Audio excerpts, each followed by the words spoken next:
pourquoi est-ce qu'il est important de ne pas juger? Alors aujourd'hui, je vais vous parler du jugement. Alors pas du jugement qui se passe au tribunal, non, rien à voir, un autre jugement. Je vous parle d'autre chose, je vous parle de la définition du jugement d'une autre manière. C'est l'action de se créer une opinion sur quelqu'un ou sur quelque chose. Le jugement est quelque chose de très présent qu'on a depuis qu'on est enfant. En fait, c'est quelque chose qu'on nous a toujours inculqué, c'est culturel. Qu'est-ce qui est grand, qu'est-ce qui est petit, qu'est-ce qui est bien, qu'est-ce qui est mal. Voilà, de plein de sortes qu'on nous a appris quand on était enfant. Le jugement est présent du coup inconsciemment en nous. Alors après, il ne faut pas non plus dire que le jugement est mal. Il y a deux types de jugement. Le jugement de fait, qui va traiter d'une chose réelle. La porte de la voiture est ouverte. C'est quelque chose de réel qu'on ne peut pas remettre en cause. Si la porte est ouverte, elle est ouverte. Par contre, ce qui est beaucoup plus compliqué, c'est le jugement de valeur. Là, c'est quelque chose qui, dans la société, est très compliqué. En fait, le jugement de valeur revient souvent à une mauvaise image de soi.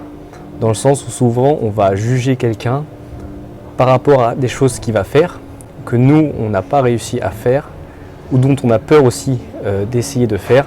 Et donc, on rejette du coup soit cette incompétence, soit ce manque de motivation, soit ces peurs aussi de faire quelque chose en jugeant l'autre. Oui, mais lui, il a beaucoup d'argent, oui, mais lui, c'est la génétique, et ainsi de suite. Donc si on suit le jugement de Gabriel Bernstein, qui est une personne qui fait des conférences à TEDx, où il parle de l'amour, le jugement est en fait un manque d'amour. Dans le sens où tout va être amené à ce qu'on aime faire, et à nos peurs, dans le sens où quand on juge quelqu'un par rapport à ce qu'il a fait, c'est pour qu'on nous rassure.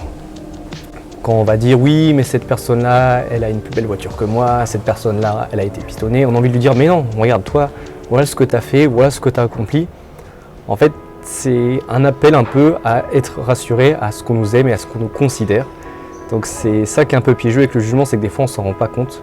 Mais ce qu'il faut, c'est apprécier ce qu'on est, ce qu'on a fait, ce qu'on va faire, et rester là-dedans sans avoir à dénigrer les autres, parce que du coup ça ne va pas nous aider à avancer. Il faut justement prendre du recul sur les gens, parce que des fois on juge très vite. Et ça va amener à un autre sujet que je traiterai plus tard, les préjugés. Donc si toi, tu as l'habitude de juger les personnes sans t'en rendre compte, essaie déjà de t'analyser toi, de voir ce qui va, ce qui ne va pas, ce que ça reflète, parce que souvent il y a des sujets qui vont venir quand on juge quelqu'un, et essaye de moins le faire, de travailler dessus, et sinon de prendre du recul. Des fois tu ne sais pas tout. Certaines personnes qui vont faire des choses que tu vas penser mal dans un premier temps, mais prends du recul, il te manque peut-être des informations qui font qu'au final tu vas peut-être te dire « Ah mais au final j'aurais peut-être fait pareil ».